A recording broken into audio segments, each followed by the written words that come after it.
ಇನ್ನು ಕೆಲವೇ ನಿಮಿಷದಲ್ಲಿ ನಮ್ಮ ಶಾಸಕಾಂಗ ಪಕ್ಷದ ಸಭೆ ನಡೀತದೆ.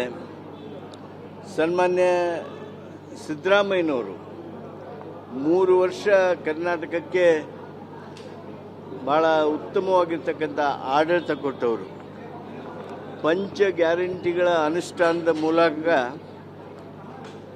ರಾಜ್ಯದ ಬಡತನವನ್ನೇ ಬೇರು ಸಹಿತ ಕಿತ್ತೊಗೆದಿರತಕ್ಕಂಥ ಕ್ರಾಂತಿಕಾರಿ ಯೋಜನೆಯನ್ನು ಅನುಷ್ಠಾನ ಮಾಡಿ ರಾಜ್ಯದ ಬಹುದೊಡ್ಡ ಪರಿವರ್ತನೆ ಮಾಡಿರ್ತಕ್ಕಂಥ ಮಾನ್ಯ ಸಿದ್ದರಾಮಯ್ಯನವರು ರಾಜೀನಾಮೆ ಕೊಟ್ಟಿರುವಂಥ ಕಾರಣ ಇವತ್ತು ನಾವು ಶಾಸಕಾಂಗ ಪಕ್ಷದಲ್ಲಿ ಹೊಸ ಶಾಸಕಾಂಗದ ನಾಯಕನನ್ನು ಆಯ್ಕೆ ಮಾಡ್ತಾ ಇದ್ದೀವಿ.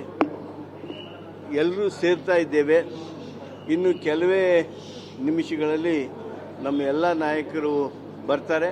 ಬಂದ ತಕ್ಷಣ ಸಭೆಯನ್ನು ಪ್ರಾರಂಭ ಮಾಡ್ತೀವಿ.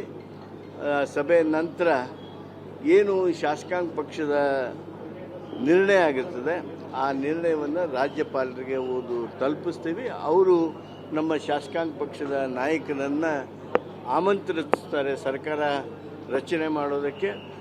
ಆ ರಚನೆ ಕೆಲಸ ಮುಂದೆ ಪ್ರಕ್ರಿಯೆ ಪ್ರಾರಂಭ ಆಗ್ತದೆ. 20 ಜನಕ್ಕೂ ಹೆಚ್ಚು ಜನ ಸಚಿವರನ್ನ ಕೈ ಬಿಡ್ತಾರೆ ಸಿದ್ದರಾಮಯ್ಯ ಸಂಪುಟದಲ್ಲಿ ಇದ್ದವರನ್ನ ಅಂತ ಚರ್ಚೆ ನಡೀತಾ.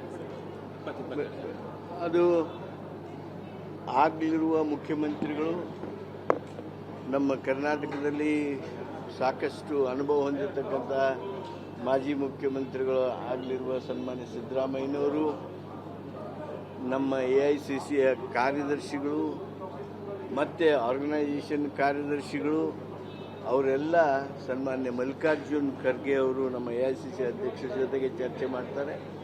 ಸೋನಿಯಾ ಗಾಂಧಿ ಅವ್ರ ಜೊತೆಗೆ, ರಾಹುಲ್ ಗಾಂಧಿ ಅವ್ರ ಜೊತೆಗೆ ಚರ್ಚೆ ಮಾಡ್ತಾರೆ. ಆ ವರಿಷ್ಠರು ಏನು ನಿರ್ಣಯ ಮಾಡ್ತಾರೆ ಆ ನಿರ್ಣಯದಂತೆ ನಮ್ಮ ಸಚಿವ ಸಂಪುಟ ರಚನೆ ಆಗ್ತದೆ.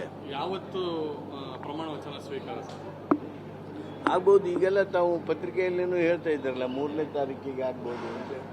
3ನೇ ತಾರೀಕಿಗೆ ನೀವೇ ಹೇಳ್ತಾ ಇದ್ದೀರಿ.